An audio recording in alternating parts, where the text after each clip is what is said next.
Aren't we? So we're absolutely fine. And we've come in the middle of a chat to see you all again, as per usual. So you have Lian and me, and we're going to talk about, we're actually going to talk about wounds and pain points. And I know that's something everybody's going to get into because we're all into it. We've all got them. But what do you do about them? Well, you've got sort of various things that they're like a cut on your hand, and you can put, a plaster over that and it'll get better. But if there's more in there, the plaster's only going to make it worse. And with our pain points, there usually is. So I'm going to let, because you know a little bit about me, the crazy shaman, the crazy business shaman and cat lady. And so I'm going to let Lian introduce herself so you know what the other half of us is like today. Lian, tell us about you. Oh, thank you. Well, first, this has got to be one of the juiciest topics we could be speaking about. When as we started to chat before we hit record, we almost had to right, let's just stop talking and hit record, because we could have spent the whole day just chatting, couldn't we? So this whole notion of our wounds, our sacred wounds. Yeah, and I'm going to stop you for a minute. Tell us a tiny little bit. Who are you? Oh, so I was getting to that. I was just about to get to that is my passion. That's my passion. I'm getting too carried away. Right. So this notion of our wounds and what can be found there, that to a large extent is a way of summarizing so much of the work that I'm devoted to, both personally in my own life, but also to do with others. So I'm the co-founder of an organization called Waking the Wild, and we have a podcast ourselves as well. And the work we do with people very much is, one way or another, journeying into their wounds at the deepest level. Yeah. And in a way that is right for them, feels safe, feels like something they are in a place where they're ready to devote to that work, with the understanding that what they'll find there in those deepest wounds is something beyond beauty. Yes. Has real gold, can be alchemized into something that's unimaginable before we go there. So that's really, I mean, I go by many different names and roles. I'm a shamanic healer, I'm a teacher, a podcaster, as I said.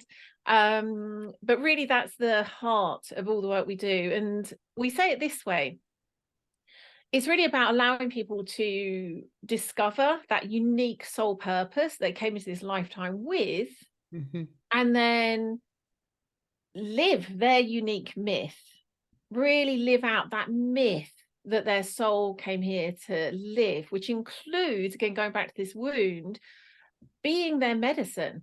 Yes. Not just giving their medicine, not just kind of discovering the medicine, like becoming that medicine. Yeah. Yeah. So that's me. That is it. And it's another aspect on what I do, because I'm also a shaman, a healer, a podcaster and speaker and all these things, and a coach. And as a dear friend of mine said the other day, and Ellen is no ordinary coach, because I bring all the shamanic stuff that I grew up with through psychology and a bit of science to help you do the same thing. Because we all talk about, as I said, pain points. We're all suffering from a pain point where got overwhelmed, too many choices, stress, whatever it is. But underneath that is this wound that something inside us is not being recognized. And that recognized thing that we're not actually recognizing is our true self, our soul purpose. And often business people, as you start off and you tell, well, what is your why? And your why is actually your soul purpose. It's not, some branding thing or anything like that. And all of my good friends who are good branding coaches, they all say the same thing. Say, what makes your Mm, heart sing? What is you would do that you would do even if nobody paid you? absolutely. What do you want? And stress usually comes about when that thing, that part of you, is not being fulfilled, is not out there living in the world, as Lian said. And so we were going to sort of dive into things that way from that point of view. And point here, everybody who's listening to this, we've all got some kind of work or business. We all bring bread into our mouths somehow or another. All of what we're talking about is so important for that. It's a matter whether it's your own business, whether you're part of a team, whether you're an employee in a shop, or whatever it is you do, or a CEO. How you do that, how well you do that, depends on how well you're living what is you. Mm. And the roots of the pain can be all sorts of places, can't they? Have you got an example, Lian, of a recent one? I certainly have. I can share in a minute. Recent. Yes, absolutely. I've had several just pop into mind. Some kind of more like mundane metaphors and some examples. As you know, many of our students and clients are change workers of some kind themselves, coaches, healers, therapists, so on and so forth. And the interesting thing is, what we're talking about here applies even more to them than people doing kind of like you sort of like more of the everyday kind of, you know, butcher, baker, candlestick maker jobs. But for that reason always can be like missed the most, because we can think, oh, I'm already doing the thing. And an example that's just came to mind is one of our long-term students joined us, and she was already a coach, a best-selling author, podcaster. So, you know, in many ways already was living that dream, you know, the coach dream of having all the things that the success and, you know, all that I'm doing fulfilling work. Yeah. And for her, the pain point, kind of like what she was aware of, was this being a people pleaser, but particularly in relationships with her intimate partner, and had relationship after relationship where she wasn't able to even sometimes even know what she needed and desired, let alone express it, let alone have it met.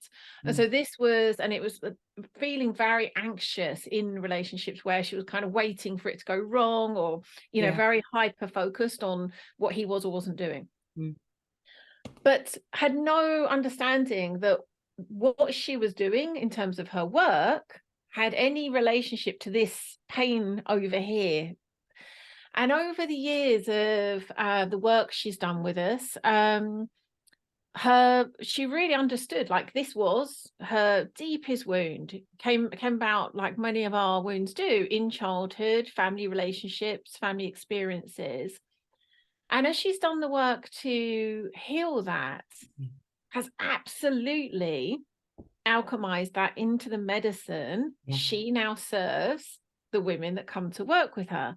And so she's now gone from kind of like, but working quite generically in terms of, you know, like as coaches often do, you know, live a more joyful, easy, happy life, to very specifically helping other women heal from that same wound, that people pleasing, anxiety and relationship wound that she had. And so that was only possible by her diving right into what was an extremely painful wound.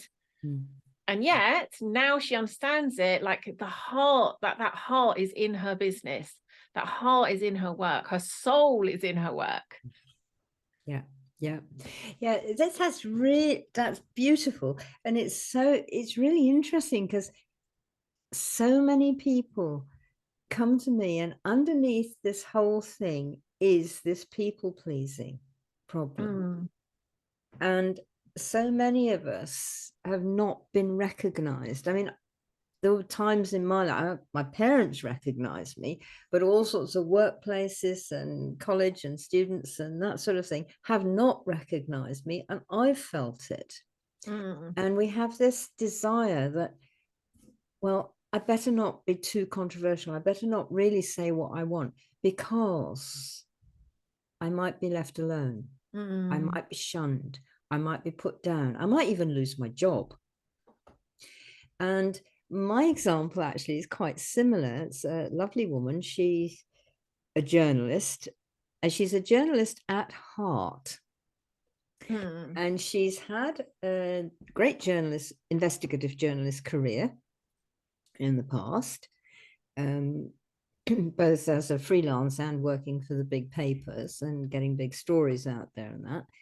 And then various family things happened, and COVID happened all at the same time. And it all like shut her down. And she was living with someone who is very manipulative and actually quite gaslighter type person.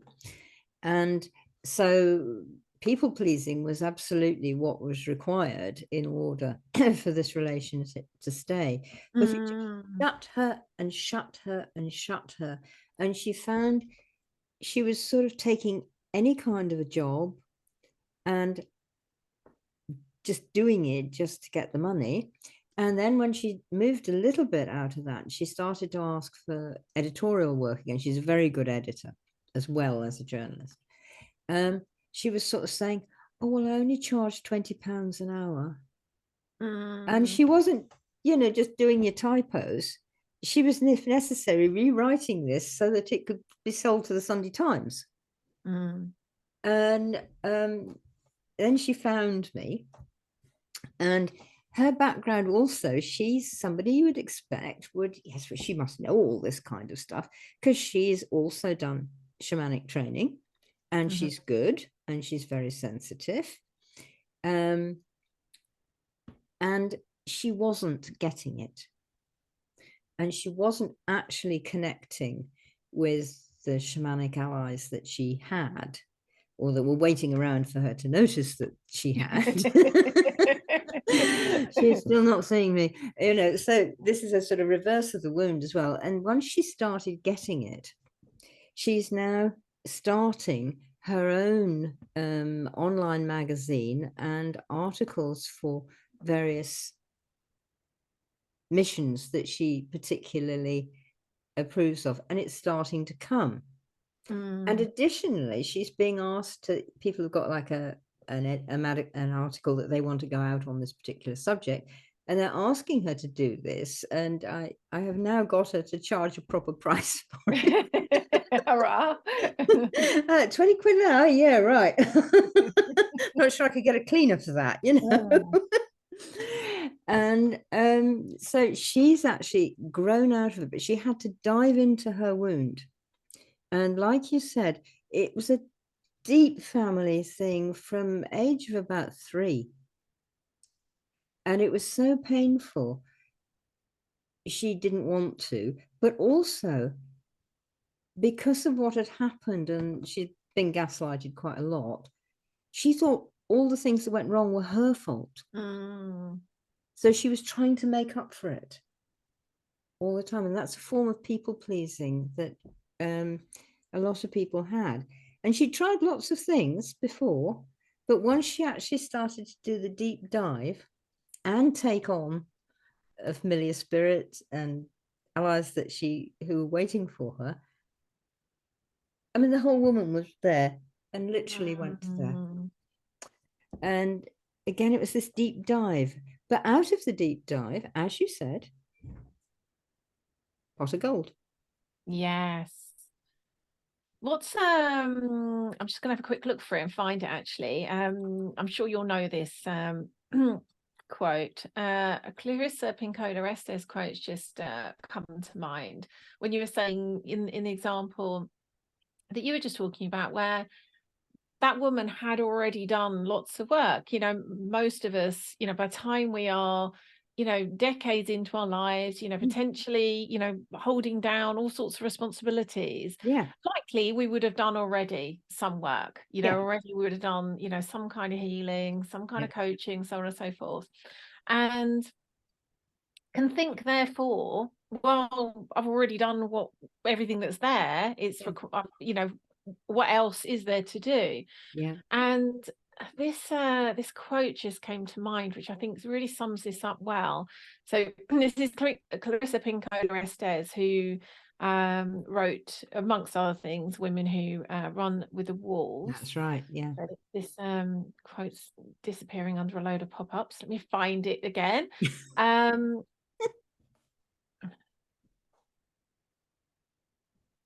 Here we go.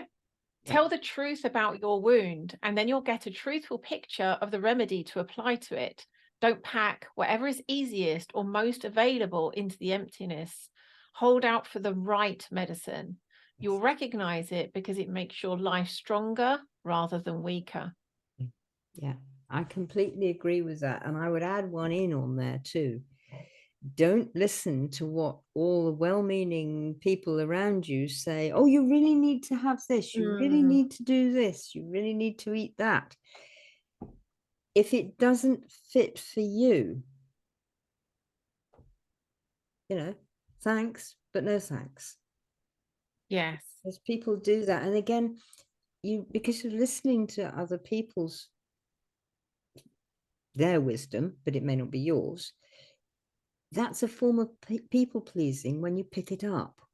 When something in your gut is saying, I really don't want to eat turmeric. I know everybody says it's brilliant for arthritis, but I really don't like it. And just touching the packet makes me feel funny. But head and education training will sort of say, oh, you're just being silly. That's just emotional. It's just a stupid gut reaction. Get on, eat your turmeric. And yeah, that's such an enormous thing. And to be perfectly honest, I think everybody suffers from that. That's in kind of like looking out there for the answers. Yeah, I think there's, when we really look at, when we're talking about when we can trace back, that kind of what you're describing as a pain point on the surface, and we keep tracing it back, it ultimately is a soul level wound. There is. And it needs soul level medicine. Yes. And just knowing that in itself is really helpful. And the thing about soul level medicine, it's unique to that soul. Yes. And it's only by doing that work to get closer and closer to the point we can actually hear what it's asking for, we can give ourselves the right things. But just knowing that as an orientation is already so helpful, because it's so counter to so much what's being said out there. I've got an example, actually. It's quite it works both as a metaphor, but actually a really good example of what we're talking about. If it's okay for me to share that. Go for it. So it was a friend who was going through a very difficult time, kind of emotionally and mentally, a while ago. And she was referred to for therapy, and was given CBT. And this, in no way, is what I'm saying here. It's a bit similar to the turmeric thing. It's not to say that I'm saying like that doesn't have a place or it's all bad or anything like that. That's not really the point of the story. Is more what we're talking about here.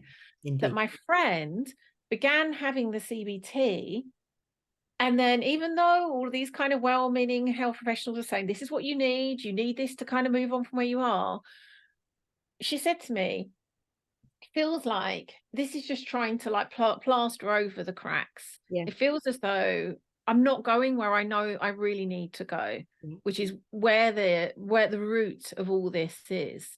And for some people at some points, perhaps CBT is perfect, perhaps it does do the right thing. For me now, this isn't doing it. And she actually just stopped going to see that and saw and I was like, that's such wisdom. That's already starting to listen to her soul, even in this challenging situation where she wants the help. She's got these well-meaning people saying this is the help. It's all lined up. And yet, just like Clarissa said, hold out for the right medicine, because it will make your life stronger. It's so important, that, because we're very much encouraged, I think, nowadays to to listen to what other people say, if they particularly if they've like got alphabet soup after their name, or or they're a professor of such and such, or they've written 15 articles in so and so, or they're an influencer, or whatever it is. And that doesn't mean to say, I mean, they're not a one size fits all. And actually nothing is. And what you were saying, we are our own medicine, and we've got our own medicine. And all the way through my psychotherapy and coaching career, the whole thing that has been what you were saying earlier about bringing out the person inside to be themselves and to live that way. And yes, it may well mean some things do get broken up. I mean, I have people completely change jobs. Sometimes it's necessary to change a relationship.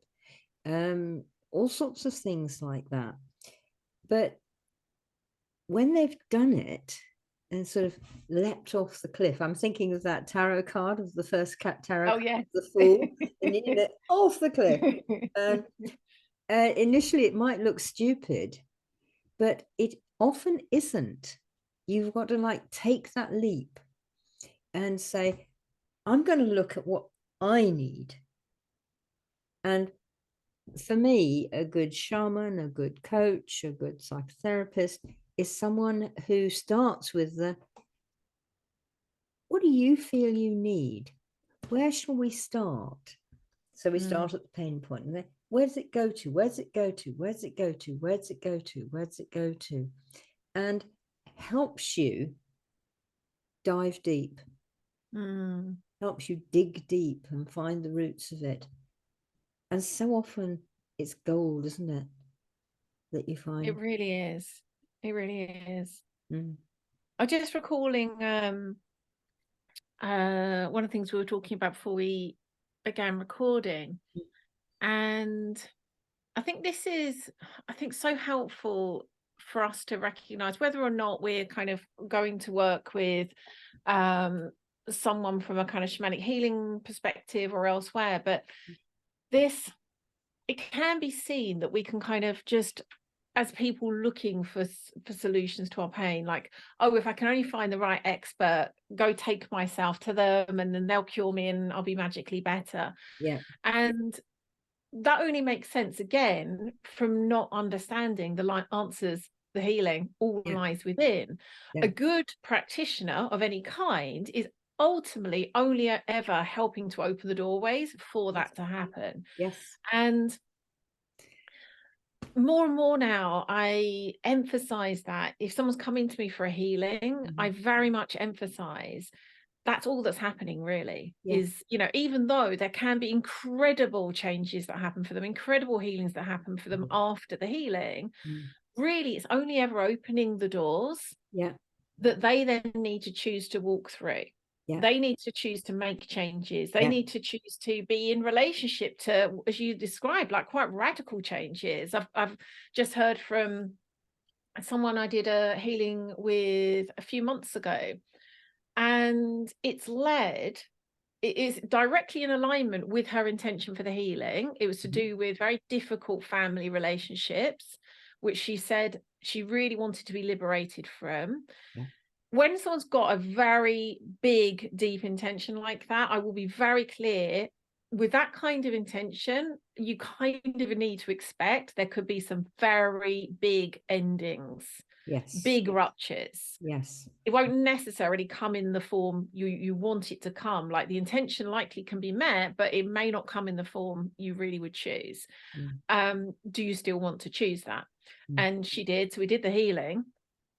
And there's been kind of lots of things that unfolded, and she's just literally this week decided to go no contact with her birth family, which is, you know, a radical choice, but in some ways has been the choice she's been working towards for many years, and has only now felt ready to do that. And it's not to say that's like always the right answer, but it was the right answer for her soul right now to continue with the work of healing that she's been in. And so I say all of this as an example, of like the fact, again, our soul knows, and it is really a case of us constantly honoring what it's calling for, but also to recognize that it doesn't matter who the practitioner is, the doctor, the psychotherapist, the coach.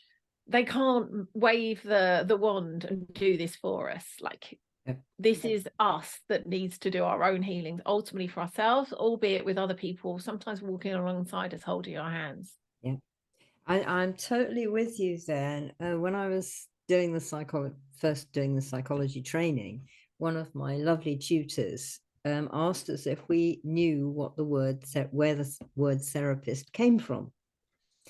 And so, most of us sort of went scratch head. And so she said, well, it comes from the Greek word theraps. And that word translates as someone who walks alongside. Oh, I love that. I didn't know that either. And it's just like, as soon as she said that, my face, my whole heart lit up. And I thought, I can do that. Yeah. Being the person who pushes somebody from behind, was hauling them forward from in front. I can't do that. I can't do that job. But I can walk alongside and say, you might like to notice there's a large hole in front with a crocodile at the bottom of it. Now, I'm not going to stop you, but I just thought I'd point it out in case you haven't noticed. And or, hey, can we stop a minute? Well, I just have an enjoy of this apple tree or something. So you're making suggestions in that sense, as a friend would, who you were out with, so that nobody was actually hauling anybody around. And sometimes, and one of the things that I found many therapists and coaches find difficult, again, was in the training. And part of our training was one of us would volunteer to be the client and the tutor, and we'd come along with a good, proper, real reason that we wanted to talk, and we would do it with the tutor in front, and the rest of us would watch. And so this chap had volunteered tonight, and so we were watching, and the tutor's brilliant. He never pushed and he never pulled. He always was a walker alongside and a suggester and this sort of thing. And they were going round and round and round and round. And eventually, Ian just sort of, he literally did this. He's being attentive. And he sort of leaned back and said, so I'm really sorry, Fred. I don't know what to do. Now, lots of people will tell you, you're never supposed to say that to the client. Absolutely not. They'll lose all faith in you. Wow. What actually happened was the bloke sort of went, I think I should do sensor. Oh, wow.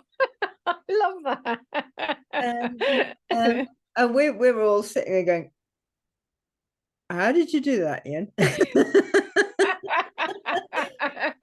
It's a point of, in that sense, Ian let go of the idea that anybody had to find an answer and expressed himself truly to this bloke. And it suddenly opened the door. Exactly what you were saying. It opened the door for this bloke to do. I mean, all his stuff eventually came out. It didn't quite come out as I think I'm going to do that. But it opened. And I've just never forgotten that class. It's like, wow. And it helped me get to a stage, and I dare say you found this when you're in a shamanic consultation or anything with somebody, and you get to this place, you think, what do I do now? And you really do. Which in a sense takes me somewhere else as well, because Ian did say this to us afterwards, and we were all saying, how did you do that? And because he also had what we would call a shamanic background as well, as being an industrial psychologist and everything else as well. This kind of person. The whole stuff. And he said, well, I didn't know what to do. And so I asked my guide, I said, what shall I do now? And the guide said, shut up. With typical abruptness. You can always tell when you're getting the right, a valid, true answer from Otherworld, because it won't be, it'll be acerbic probably at the So best. true. That talks to me as disrespectful. And it isn't disrespecting you, it's just actually saying, you asked, this is it. And in that sense, you learn to know that they love you anyway, so Yes. you're not feeling you're being knocked about. But he just did, and it worked. And sometimes you need somebody just beside you who's maybe made all the suggestions, and you may well have thought of them in your own head anyway, because most of us do with it, and then actually got to we actually just need to think of, really stop and feel into where we need to go next. And that's what Ian enabled with this person. But it's so important that, I mean, he got the medicine he wanted out of that. He didn't get the medicine that Ian might have, in another person, thought he ought to have. Yes. And that you're not afraid to say, I just need to stop. Let's just stop and be still for a moment. And that's something that people aren't ready to do. I can't stop until I found the answer. That's, to me, in a sense, that's sort of people pleasing in another way, because somebody's told you that you can't stop now, Ellen, you've got to finish that sum now before no supper until you finish the sum. No, I was never treated like that, but yes, that kind of thing. And actually, you should stop. And to actually stop still allows your inner wisdom to come through, doesn't it? Absolutely. Absolutely. I was just and I think understanding that at a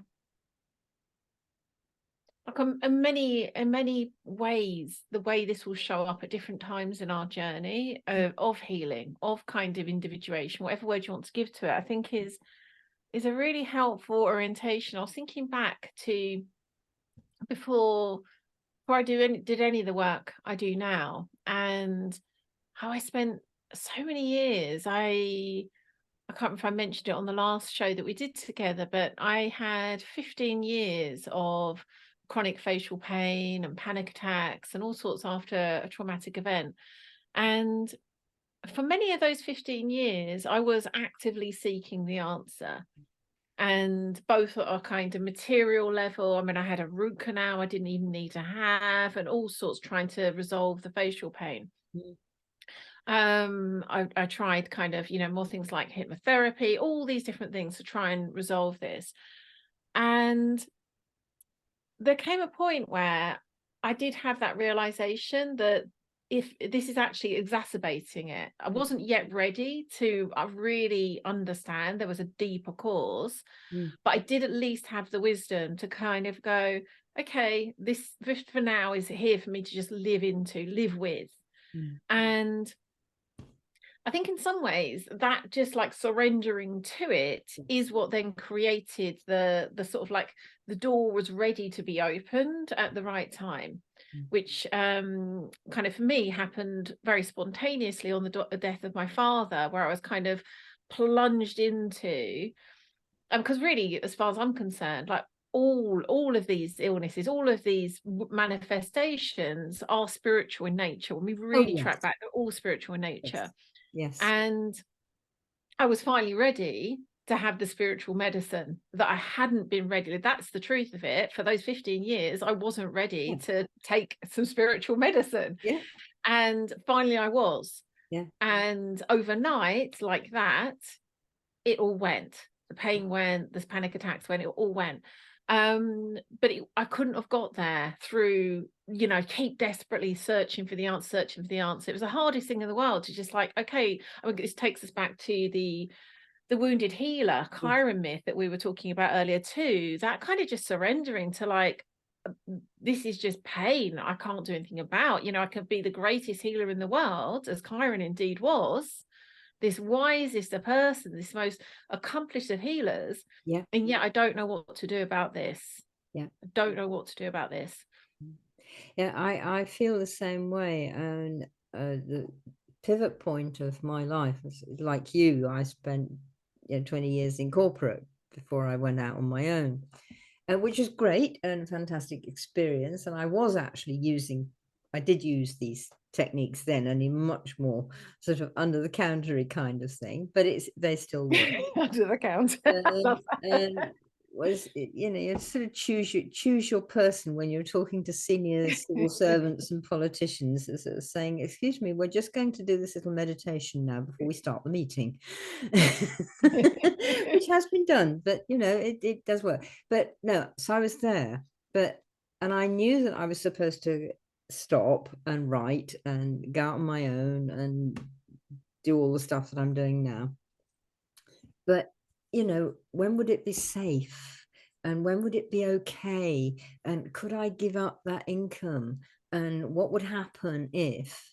And overnight I got rheumatoid arthritis, which is, do look it up if you're interested. It's an autoimmune disease which is all about actually you not living your soul purpose. And that pivoted me.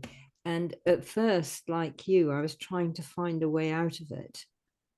You'd think I'd know better with my background, but we get the lessons we we need, don't we? We all do it. And so I was looking at healers and things to do and what to eat and what herbs and that kind of thing. And eventually I had to surrender to it. And I also had to surrender to taking allopathic medicine, which was quite a big thing for me. In fact, an enormous thing. And once I did and accepted, all sorts of doors sort of opened. And I've still got rheumatoid arthritis, and that's something I should have for the rest of my life. But I'm fine with it. It and I are getting on. And it did actually do its job, because it did get me medically retired and out of there and into psychotherapy training and starting to write. So, okay, I needed a ton of bricks thrown on me before I was going to stop. But it did stop me. And, when we pulled the bricks apart, it was there. But it's, again, getting to what's really fussing you. What was really fussing me about the allopathic medicine? And at first I thought, oh, well, it's horrible man-made stuff. So I said, so was your dinner? Yeah, that was made by humans. And no, it wasn't made from any stuff that aliens just brought in or came in on an asteroid. It was made from Mother Earth. And so I started to look at allopathic medicines. They are all made from things of Mother Earth. Now, whether the person who makes them is especially good at making things that aren't going to harm you as well or not, that's a whole human thing. So that's choice. I mean, you can take too much or the wrong sort of herb and you won't be very well. So absolutely. Well, changing, I think the roots are so often in the attitudes. Would you agree? Yes. To change our head thinking as well as our soul. I think there's something, which is probably a much deeper, longer conversation, but I think whether we come at it from a kind of more sort of spiritual route, which can be misunderstood, I do think this is more of a misunderstanding than anything, but almost like demonizing the ego, making like we need to get rid of the ego, or from a kind of the sort of much more like Western modern cultural thing, which almost like just dismisses the role of soul or even the existence of soul and focuses solely on mindset. Yeah. There's something that over the years I see is so helpful for people to recognize that if the word I use for this is sovereignty, but it can be Yes, spoken to other ways. But that kind of maturation of our ego, that yes, maturation of the way that we orientate, we think about the world in service of our soul, in yes, service of what's truly aligned for us, yes, and allow, ultimately kind of like our heart's going to lead, but our head, if we're going to call it that, our mind, the way we think, is kind of like the other hand, like they work together in a way that really allows us to live the myth we came here for. mm, I Um, completely agree. and I Yeah, think the more we can recognize like that's possible, we don't need to kind of try and get rid of that part of ourselves. We don't need to let kind of like our mind just completely run the show. It really is about recognizing all of these parts aren't here by accident. They yeah, can work together and run these kind of queendoms and kingdoms of our lives yeah, so beautifully. yeah. I quite agree, and it takes me to one of my very basic principles is that I live in an and universe, not an either or. So it's Yes. not either my head or my heart. Mm. I mean, I really don't want, I think I should put up a loud notice if I ever go out trying to drive my car with only my heart. I think I will be dangerous. Yes. I need it for that. I Mm. need my head to sort out my diary. I need my head to sort out all sorts of things. But if I start trying to run my relationships on just what my head says, or tell my clients that I've got this amazing product and they've all got to have it, and if they don't have it, they'll all die, and blah blah blah. That's sort of like, hang on a minute. You need to relate to people, and that's where your heart comes in. Mm. And your heart is your soul, and your soul is connected to everybody else. So you need both, which I think is so important. And often, another little tiny one I can throw in for sort of the end of it really is, quite often the wound is between the heart and the head. They've got cut off. Mm. They've been told Yes. that they should think Mm. everything, or they've been told that they should live everything from their heart and exercise the ego, and just live, love, and light kind of thing. Um, and we need to bring them back together.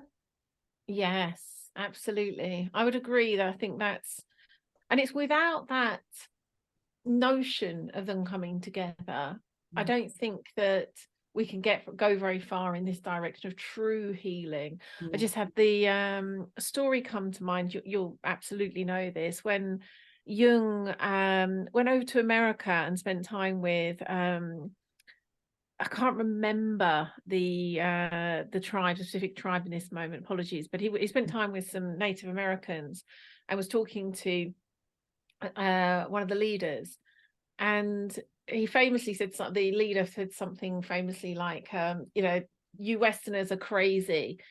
Like you live life from here Yeah. rather than here," like Yeah. gesturing to his heart, and I think that's so much of how we're living Yeah. still, that was, I don't know how many years ago, 50 odd years ago that Yeah. happened, probably longer, too young, but we're still living out that same story that we can Yeah. somehow live life without involving our heart. So I think you're completely right. That's the source, one way or another, of so many of the wounds, but also what keeps the wound in place without being Yes. attended Yeah. to. Because it's trying to grow back together. We keep Mm, breaking it off. yes. And for me, I mean, my work does stem around this of like, let's bring the heart and the head back together and use them both for what they're good at, because it is Mm. important. Wow, what a place to end up in. Yes, gorgeous. Lian, that was absolutely gorgeous. And I'm wondering, and we could actually put it out as a sort of taster, how would you be about doing one slightly before midwinter? Oh, yes, we could do. Yes. Do a Mhm. sort of midwintery celebration-y one, or just coming up to Mm. midwinter, and then we can sort of both say what we're going to do, and add in any suggestions that other people might like to play with. Yes, let's do that. Let's do that. Thank you all ever so much for watching us. And two crazy women, two powerful women, definitely powerful. And we will see you again later. And this will be up on YouTube and on both of our websites and channels very soon. So bye for now. See you next time. Thank you.